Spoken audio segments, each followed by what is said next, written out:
Johnny Fontana, Real World INFJ, back with another video.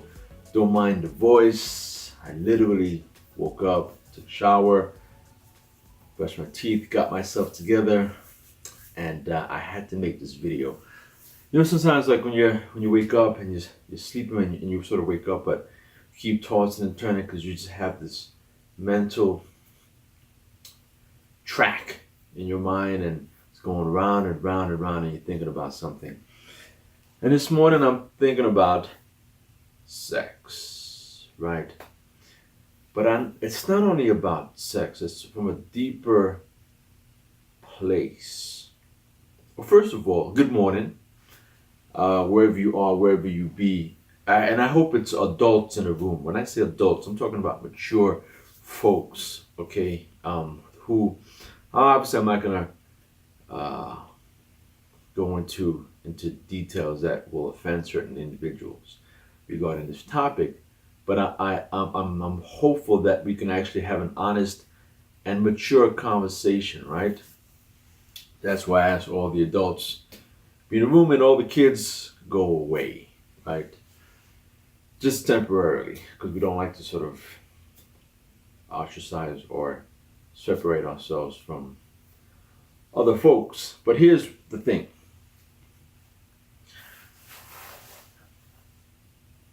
I often wonder, and this is a serious question, all right? Am I an INFJ? Like I question, like we always do that, right? And I'm like, man, bro, like, are you an INFJ? You know, and it's not about tooting my horn or anything like that, because as we go into the conversation, you'll understand where I'm coming from with this.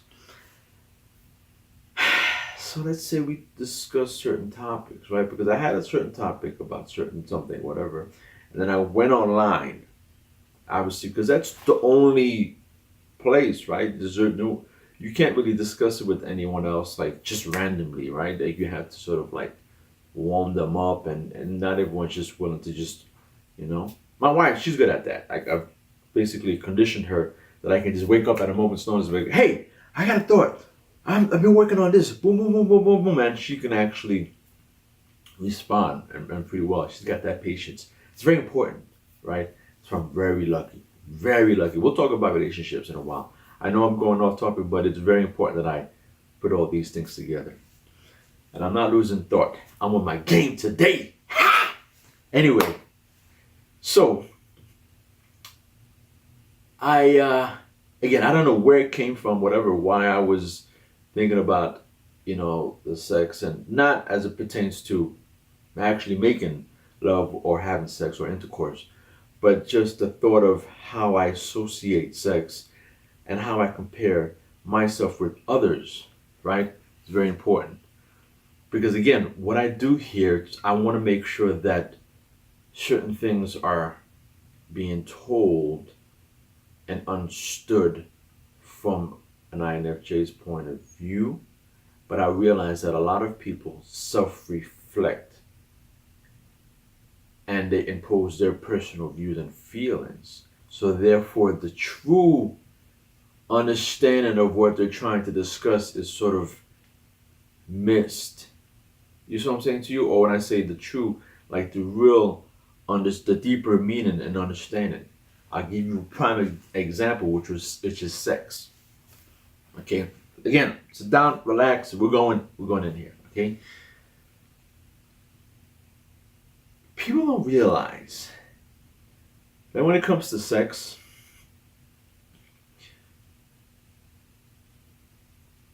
you have the INFJ community on this side, which are more like the intellects. And I've been working on this as well. This is just a thought and process, but it all relates.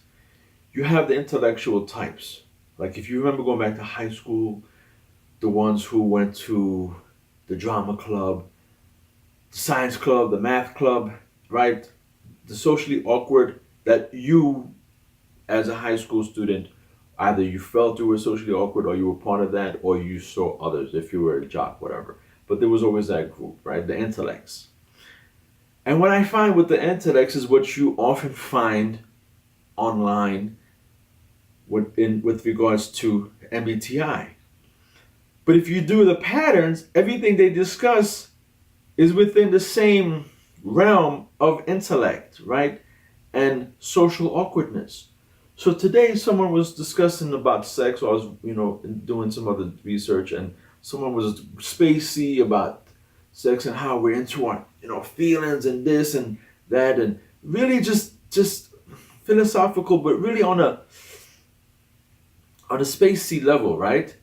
And then you had a couple the same thing, and then other people were very just, oh, I don't know what sex is all about, and and then I came to someone, okay, that I watch often, just so that I can not because I really am interested in her subject, but because I'm trying to figure out why am I so different, right? It's just my own internal research, and then it hit me again, the intellectual jargon of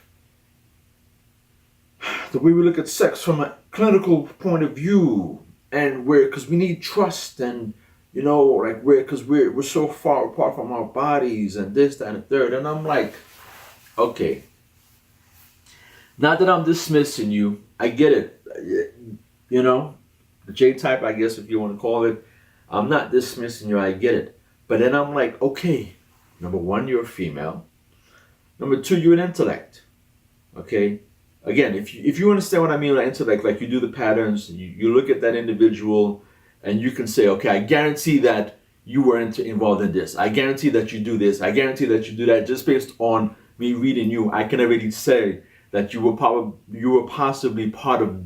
If I look at your friends, I guarantee I can tell you that these are your group of friends. Like if I took you and then I had another group of people, like 4 sets of people, and then I had to choose between all of these of who I believe would be your group of friends, that would be, okay, the same science club, the same people who love going to the movies, and then they went back home to study, that's you. And there's nothing wrong with that. But again, you do a disservice now to those who are really into wanting to understanding the deeper meanings of sex, sexuality, okay, fetishes, okay, also from a psychological, from a cultural point of view. Okay. I know it's early in the morning, I'm wild, but you have to understand, because again, for us, it's not just direct. You have to understand the bigger picture, and there's so many different layers and factors that are involved in this. That's why, okay, but I'm keeping track on this. Just follow me, please follow me. So,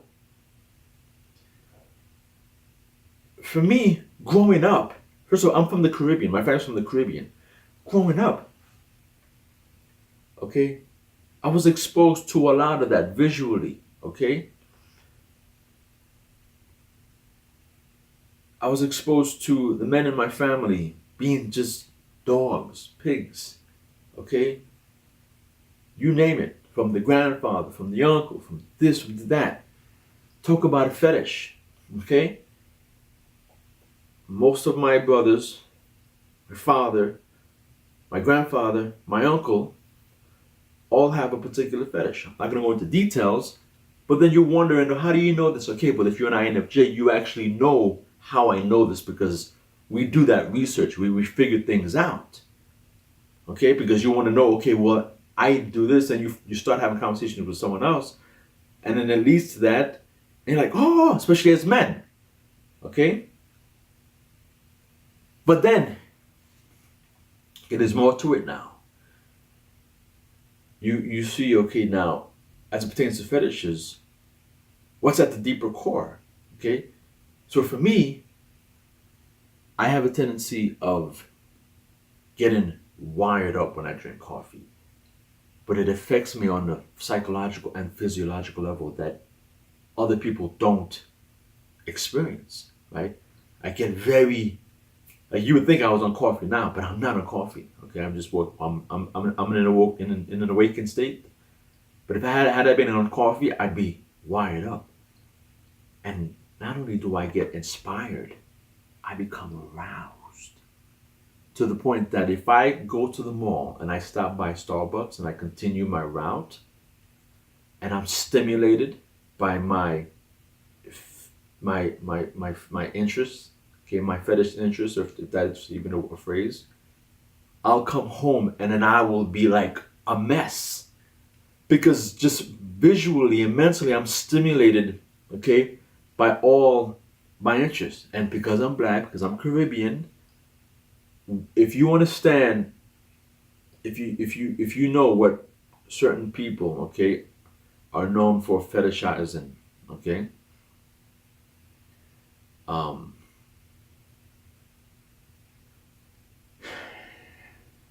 the black male, okay, often big hips, big thighs, big rear end, okay, big woman, okay, thickness. But there's a reason for that. People know why are Afro American men or Caribbean men or Latino men into big, some Brazil, big fat. Why? There's a reason for that. You go in, you do your own research, okay, in terms of the physiological developments and why and so forth and so on. Like just from a reproduction point of view, think about that. Because a lot of people, they were like, oh, that's not true. And okay, well, you have to do the research. You have to understand why.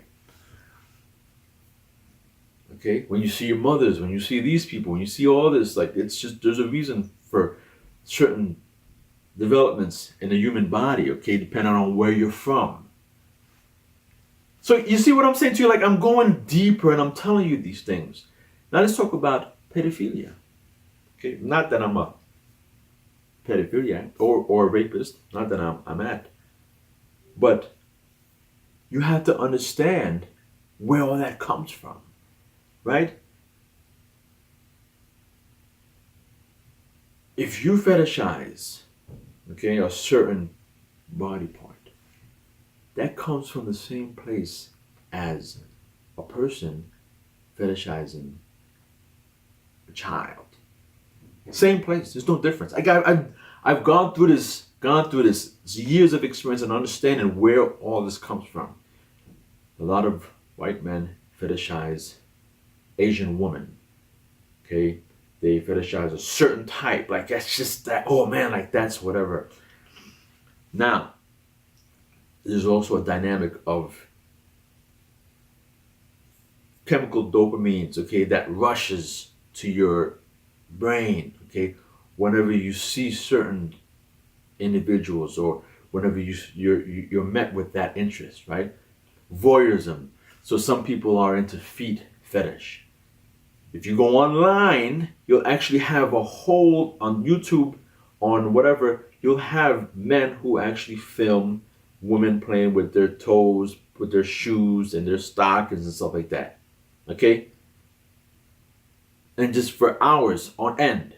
People, they don't understand where that comes from. Okay, but what's I'm saying to you, like, do you understand from an INFJ's point of view, from my point of view, okay, that it's not only just, oh, trust and this, like, where is this all coming from? You see what I'm saying to you? Like, that's what I'm saying to you. So when you listen to all these intellects that are discussing trust, they're not going to go there. But as a psychologist in your field, you have to understand this, not just on paper. I know I'm getting upset. Relax. But it frustrates me because you have so many people living on paper because they don't understand the true meanings of certain things and why they exist, because they don't experience it from a physiological point of view. Understanding that rush, where it comes from, right? That feeling. It's like literally cocaine, right? So when I'm met with my fetish, I have to suppress and I have to exert and employ so much, what do you call it again? Discipline. You know what I'm saying to you? I really have to just say, calm down. And then to a point where I was wondering and I was thinking about it. And I said to myself, now I understand. Certain people are disconnected from the cause and effect. because they don't understand the rules and regulations, right? So to them, they'll go rob stores, they'll do certain things, whatever, because they have that instinct, and they don't understand the repercussions because there's that disconnect. So, for example, me, I used to drink and drive because I didn't understand. Okay, but then you have people who now go further in crime and do other things because they disregard it. There's that disconnect. And the only reason why I stopped drinking and driving is because early in my life, I was stopped and I almost went to jail. Okay, had I been drinking more, because I mean I was responsible enough to pull over, but then the cop asked me, "Were you drinking?" And because I'm honest, I said yes, and he gave me a sobriety test and I passed it. But still, that now kicked in. Hey, you need to stop drinking and driving. But all these are because of experiences that I've had, and understanding where all that comes from. You see what I'm saying to you? And I know not to do certain things as a result of that because there's a cause and effect. But certain people don't understand that. Criminals, they'll just take it as far as they can because there's that disconnect. This is how we are as humans, right? Work with me, I'm going places now. So now you have someone who's a rapist, who has these tendencies. They'll start off innocently. They'll start off with someone in their school, right? That they've known for a while. They've gotten closer. And they have all these urges that they can't suppress. Okay, I have the discipline to suppress them. Some people don't have the discipline to suppress it, let alone understand the cause and effect theory. So now if you put these two together, what do you think is going to happen? Give you a prime example.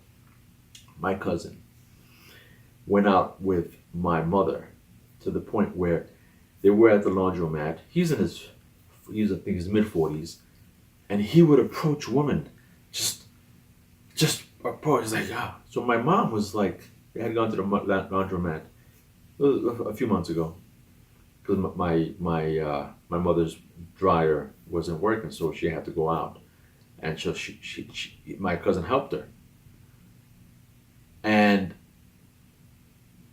when she was having this conversation with me, she was shocked. It's like, Bill, call him Brad, whatever, or Peter. Why are you so 4 years old? But, like when I see a woman, I gotta go. Like to the point where he would go up to them and she said, she was explaining to me how the female would just feel uncomfortable at his approach. But because he has certain moral standards, because I know him, he's taken it up to that point and not go beyond it. Had he not had these moral standards because of our upbringing, it would have been a wrap. And I'm sure he's probably has taken it. I'm sure he's probably has taken it at one point, maybe because he drinks. And I'm sure he's taken it where he shouldn't have taken it. But again, I say this to say that there are things that are built in us. Like, obviously when it comes to sex and stuff like that, we can go other ways. I just basically went as far as so that you can understand beyond just the initial lust and that appeal. Like it goes further because you cannot just stop at just, because again, big picture. If I just explain to you about this, you'll just see it at face value.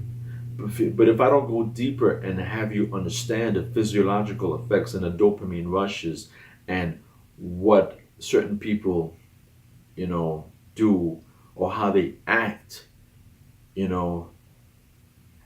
as a result of them feeling a certain way, then you won't understand. Like, what I'm saying to you? Like, it just whatever. So that's why it kills me. And that's why I question, like, man, am I an INFJ? Because it's like you can't get this information anywhere else, right? On a deeper level. Like even with transsexuals. You want to talk to me about transsexuals? I got you. You want to talk to me about gay? I got you.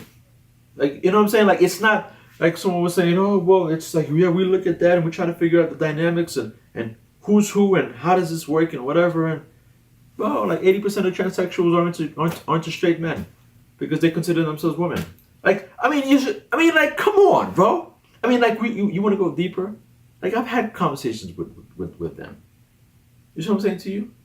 So I don't have a problem with transsexuals. I don't have a problem with gay. I don't have a problem with anyone. But I actually have an understanding of why, where. You see what I'm saying to you? Even the whole gender trans, euphoria and all that stuff. I get it. I understand it. We can actually have a conversation. The only problem I have is when you start imposing your personal views on other people. You see what I'm saying to you? But I also get where that comes from as well. Because it's like, okay, I've been so suppressed and oppressed and I felt distant from everyone else that now that, you know, I have an opportunity to get a little bit of, you know what I'm saying, whatever. But then you have the evil characters in the back that will instill certain policies and whatever just because they'll benefit financially. So you have those characters in the back, that aspect. But we're not going to get into that. But again, but as far as everything else, I understand. Like, I totally get it. Like, I get it. I get it. You know what I'm saying to you? But I know probably people are like, what the heck? Like, we want to talk about sex. All right, let's go there. Because I don't want to I don't want to lead you on there and not actually give you a little bit about sex. Okay. And it's I'm not gonna give it I'm gonna give it to you from my perspective, but it's also you're gonna have a bigger understanding of the sex part.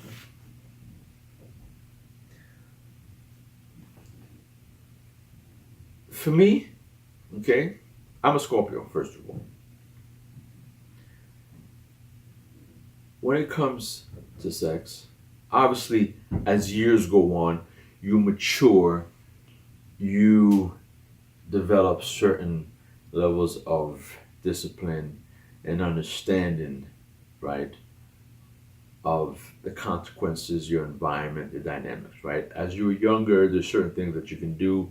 You're a little bit more free, carefree, okay? But as you get older, it's like, okay, you're in a workplace environment, there's certain things you cannot do. You see what I'm saying to you? And like you cannot just approach people. You cannot, you know what I'm saying to you? It's not there. But as it pertains to the feelings, it's there, bro. Like it's there. You see what I'm saying to you? Like I know the intellects. We have to have a connection. Maybe I should have put this one up top. There is that connection, okay? But I'll tell you what the connection is. And it's like most men, what I've experienced, and other women who are in this situation as well. The connection comes from after the act. If you cannot provide value after the sexual act, then there's nothing there. I don't trust you. There's nothing there. I just wanted to get my rocks off. It's just personal and it's selfish. Okay? Like that's the bottom line. Like I'm a man, I'm a black man, and I come from a culture of just savages when it comes to sex. Like that's what I've seen all my life. Women and men just being flirty, so like that, being in the Caribbean. You know, that's just how it is. That's just how culture is. You know, and some people, the very prudent people, oh, well, it doesn't mean that you have to follow tradition and culture. It's sex, man. Like, stop being a prude. You see what I'm saying to you? I mean, like, what do you think is happening right now? Okay, in current events. What do you think is happening right now? You think all that happened is because, you see what I'm saying to you? Like, it's happening for a reason. Because men can't control themselves. That's just the bottom line. So, but for me, when it comes to me and sex, it's in my mind. Like I think Like, I know exactly what I'm going to do before I have the sex. Like, I run it through my mind. Like, I have all these images. What's going to happen? How it's going to happen? I literally play it out in my mind. And as it's happening, sometimes I'll be like, oh man, I'm like, I can't believe this is happening. But at the end of the day, guess what? Like, you already knew it was going to happen.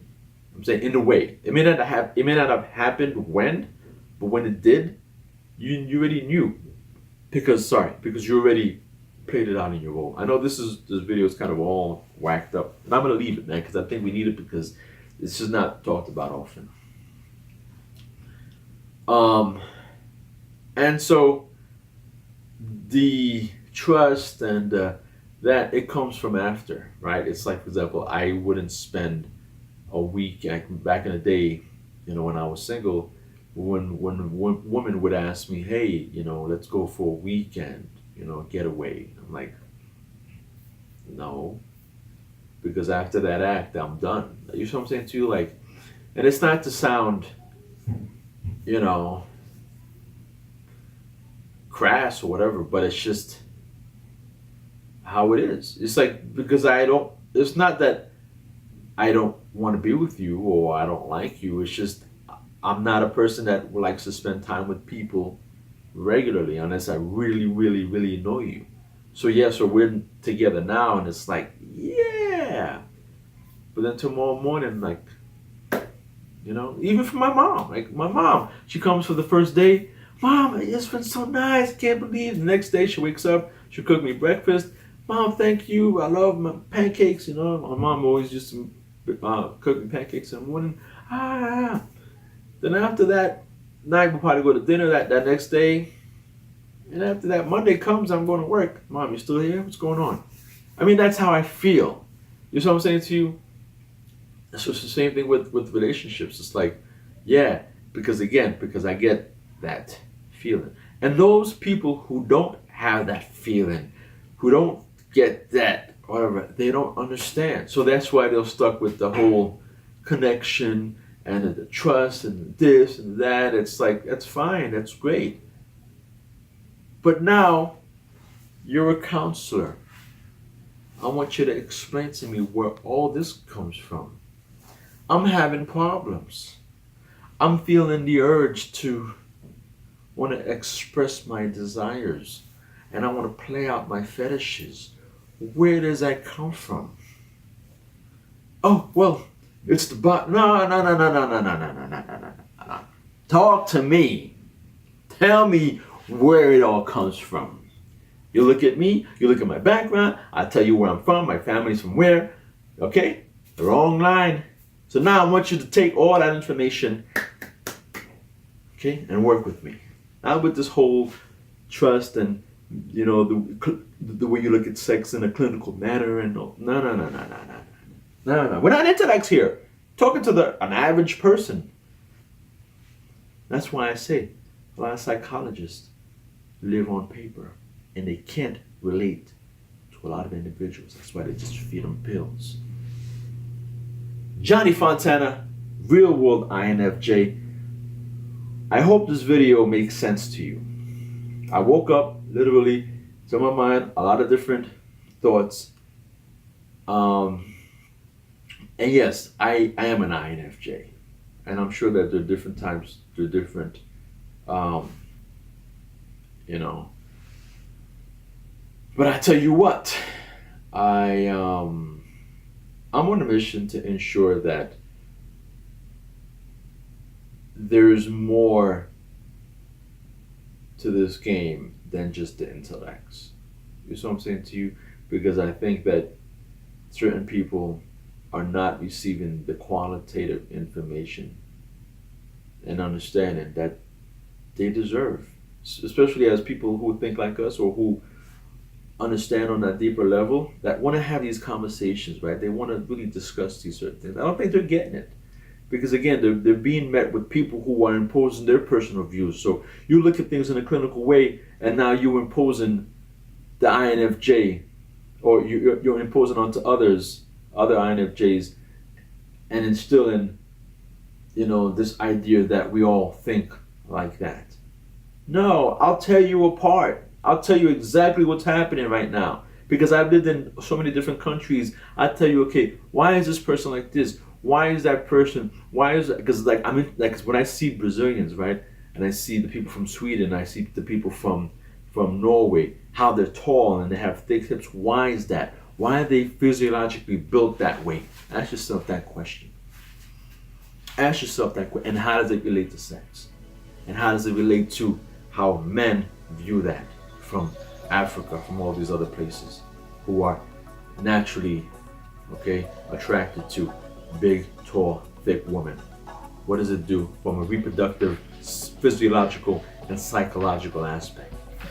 Johnny Fontana, Real World INFJ. Yeah.